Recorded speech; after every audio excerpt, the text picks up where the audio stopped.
સમગ્ર ગુજરાત રાજ્યમાં અને સાથે સાથે આપણા પાટણ જિલ્લામાં વસ્તી ગણતરી 2027ની કામગીરી ટૂંક સમયમાં શરૂ થનાર છે.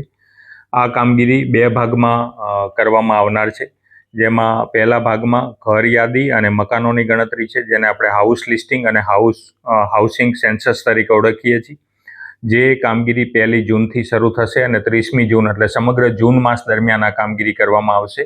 અને ત્યારબાદ વસ્તી ગણતરીની જે કામગીરી છે એ 9મી ફેબ્રુઆરી 2027થી 28મી ફેબ્રુઆરી 2027 દરમિયાન કરવામાં આવશે.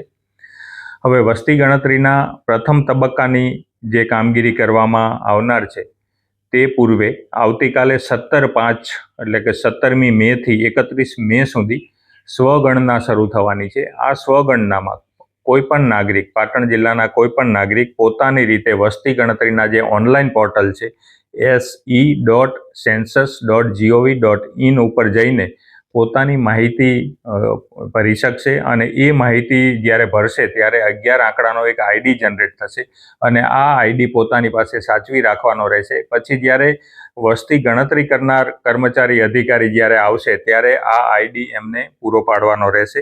તો હું પાટણ જિલ્લાના સૌ નાગરિકોને અપીલ કરું છું કે આપ સૌને આ સ્વગણના કે જે સેલ્ફ ઇમ્યુનરેશન છે એ પ્રક્રિયામાં સક્રિય રીતે ભાગ લો અને જે વહીવટી તંત્રની જે પ્રક્રિયાના ભાગરૂપે જ્યારે તમારી પાસે આ હાઉસ લિસ્ટિંગ માટે અને મકાનની ગણતરી માટે આવે તો તમારો પણ સમય ના બગડે અને તમે સ્વગણના તમારી રીતે જ કરી દેશો તો માત્ર 11 ડિજિટનો આ નંબર આપીને જ તમારી ગણતરી પૂરી કરી શકો એવી સમગ્ર વ્યવસ્થા છે. તો તમામ નાગરિકોને આ સ્વગણનામાં જોડાવા માટે હું અપીલ કરું છું.